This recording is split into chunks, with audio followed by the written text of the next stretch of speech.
അപ്പൊ ഇന്ന് നമ്മൾ ഒരു സ്റ്റേക്കേഷന് പോവാം കേട്ടോ. നമ്മുടെ ഫ്രണ്ട്സുമായിട്ട് വാഗമണിലാണ് നമ്മൾ സ്റ്റേ ബുക്ക് ചെയ്തിരിക്കുന്നത്. അപ്പൊ പോണ വഴിയാ.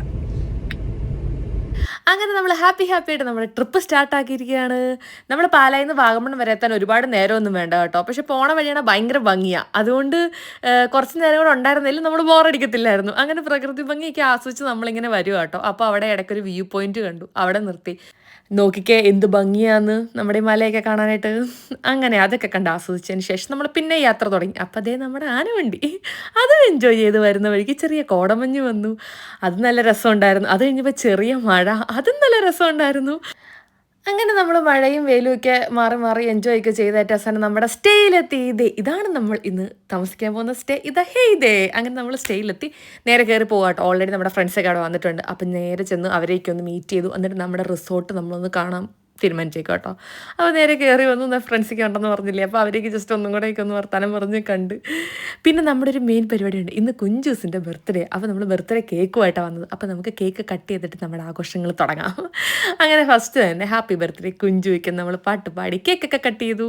അതിനുശേഷമുള്ള പ്രധാന പരിപാടിയാണ് വെള്ളത്തിൽ ചാട്ടം. എല്ലാവരും ഭയങ്കര എക്സൈറ്റഡ് ആയിട്ട് വെള്ളത്തിൽ ചാടണം. ഇൻഫിനിറ്റി പൂളിലൊക്കെ ആദ്യമായിട്ട് എൻ്റെ എക്സ്പീരിയൻസ് ആദ്യമായിട്ടോ ഇൻഫിനിറ്റി പൂൾ.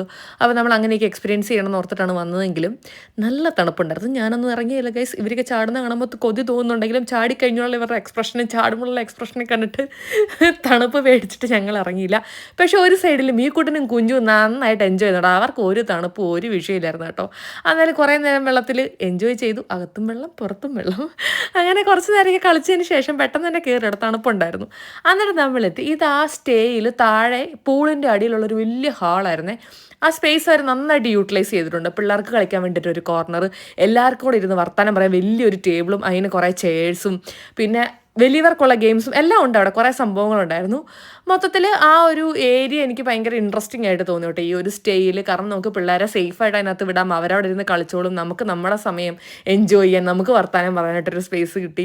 ഹെറബിയും പാപ്പുവിടെ ഭയങ്കര രസത്തിൽ അവരതിനകത്തിരുന്ന് കളിക്കുമായിരുന്നു. കുഞ്ചു ചേച്ചി അവർക്ക് കൂട്ട് കൊടുത്തു. ഇടയ്ക്ക് മ്യൂ ചേച്ചി പോകുന്നുണ്ടായിരുന്നു കൂട്ടിന്. പക്ഷെ മൊത്തത്തിൽ നമ്മൾ ആ ഒരു ടൈം നല്ലൊരു ക്വാളിറ്റി ടൈം നമുക്ക് കിട്ടി. അതിനുശേഷം നമ്മൾ തിരിച്ച് കയറി വന്നു. നമ്മൾ വൈകിട്ട് ഡിന്നർ കഴിച്ച് അവിടെ തന്നെ ഉണ്ടായിരുന്നു ഡിന്നർ. അങ്ങനെ ഡിന്നർ കഴിച്ചു. അതിൻ്റെ ഇടയ്ക്കൂടെ ക്യാരംസ് ബോർഡൊക്കെ ഉണ്ടായിരുന്നു. കളിക്കാൻ വേണ്ടി പോയിരുന്ന പക്ഷെ കളിച്ചൊന്നുമില്ല. മൊത്തം വർത്താനമായിരുന്നു. ആ വർത്താനം എല്ലാം കഴിഞ്ഞ് നമ്മൾ നോക്കിയപ്പോൾ കുട്ടി പട്ടാളം ഫ്ലാറ്റ് ആയിട്ടുണ്ട്. എല്ലാം ഇങ്ങനെ കിടന്നുറങ്ങുന്ന കാണാൻ എന്ത് രസമല്ലേ. അതും നോക്കി അതിനെക്കുറിച്ചും സംസാരിച്ച് കുറേ നേരം ഇരുന്നു. അങ്ങനെ ഞങ്ങൾ കിടന്നുറങ്ങി. രാവിലെ അത് എഴുന്നേറ്റ് വന്നിരിക്കുകയാണ്. അത് ചെറിയൊരു തണുപ്പുണ്ട് കേട്ടോ. നല്ല സുഖമുള്ളൊരു ക്ലൈമറ്റ്. അവിടെ ഇരുന്ന് കാപ്പി കുടിക്കാൻ വേണ്ടിയിട്ട് ഭയങ്കര അടിപൊളിയായിരുന്നു. ഇന്നലെ നമ്മൾ രാത്രിയിലെത്തിയപ്പം കുറച്ച് ഇരുട്ടായി തുടങ്ങി. കാരണം ഫുള്ള് റിസോർട്ട് മൊത്തത്തിൽ ചുറ്റി നടന്നൊന്ന് കണ്ടു. എന്നാലും അതിൻ്റെ താഴോട്ടേക്ക് നടന്ന് പോയിട്ട് വ്യൂസ് ഒക്കെ ഉണ്ടായിരുന്നു കേട്ടോ കാണാനായിട്ട്. നമ്മൾ മേളിൽ നിന്ന് താഴോട്ട് നോക്കുമ്പോഴുള്ള വ്യൂ ഒക്കെ ഓൾറെഡി കോടമഞ്ഞ് കയറിയിട്ട് നമുക്ക് കാണാൻ പറ്റുന്നില്ലായിരുന്നു. അപ്പോൾ രാവിലെ എല്ലാവരും ചായയും കാപ്പിയൊക്കെ എടുത്ത് അതൊക്കെ കണ്ട് ചുറ്റിനെയൊക്കെ നടക്കുമായിരുന്നു കേട്ടോ. അങ്ങനെ നമ്മളും കുറച്ച് നേരം ഇരുന്നു. ഹെറ ബേബിനെയൊക്കെ കളിച്ചപ്പോൾ കുഞ്ചൂസ് വന്നു. കുഞ്ചുന് ഊഞ്ഞാലാടണമെന്ന്. അപ്പോൾ കുഞ്ചുന് ഒറ്റയ്ക്ക് പോയി ഊഞ്ഞാലാടിയാൽ പോരാ, ഹെറ ബേബിയും ഊഞ്ഞാലാടാൻ ചെല്ലണം. മീ ചേച്ചിയും ചെല്ലണം. മീ ചേച്ചിയാണ് കുഞ്ചുവിൻ്റെ ഫേവറേറ്റ് ആൾ. അപ്പോൾ അങ്ങനെ ഏറ്റവും അവസാനം മീ ചേച്ചി ഹെറ ബേബിനെ മടി വെച്ചുകൊണ്ട് ആടാനിരുന്നു. കുഞ്ചു അല്ലാതെ ഇരുന്ന് കുറച്ച് നേരം ഞങ്ങൾ ഊഞ്ഞാലൊക്കെ ആടി കേട്ടോ. ആ ഊഞ്ഞാലിൻ്റെ ലൊക്കേഷനും ഭയങ്കര അടിപൊളിയാണ്. അങ്ങോട്ട് തിരിഞ്ഞ് ആടിക്കഴിഞ്ഞാൽ നല്ല വ്യൂ കിട്ടും, നല്ല രസമാണ്. പക്ഷേ പിള്ളേരുള്ള കാരണം നമുക്ക് വലിയവർക്കാർക്കും അങ്ങനെ കിട്ടുന്നില്ലായിരുന്നു. പിന്നെ ഞങ്ങളൊരു പാട്ടിക്കിട്ട് നമ്മുടെ മോർണിംഗ് വൈബൊക്കെ ഒന്ന് സെറ്റാക്കി എല്ലാവരുമൊക്കെ അവിടെ ഇവിടെ വർത്താനം പറഞ്ഞ് എൻജോയ് ചെയ്ത് നല്ലൊരു ക്വാളിറ്റി സമയം നമുക്കവിടെ സ്പെൻഡ് ചെയ്യാൻ പറ്റി കേട്ടോ. ഒരുപാട് സന്തോഷമുണ്ട് അതിൽ. അങ്ങനെ ഞാനും പ്രിയയും കൂടെ പാപ്പുവിനെ ഹെറാബിനെ റെഡിയാക്കാൻ വേണ്ടി റൂമിലെത്തിയതാണ്. എവട്ടെ രണ്ടുപേർക്കും അങ്ങോട്ടും ഇങ്ങോട്ടും ഭയങ്കര ഇഷ്ടമാണ്. പക്ഷെ അടുപ്പിച്ച് വിട്ടാൽ മാന്തിപ്പറിക്കും അങ്ങോട്ടും ഇങ്ങോട്ടും. ബോധം ഇല്ലല്ലോ രണ്ടിനും. പിന്നെ ഞങ്ങൾ അകത്തി നിർത്തുക.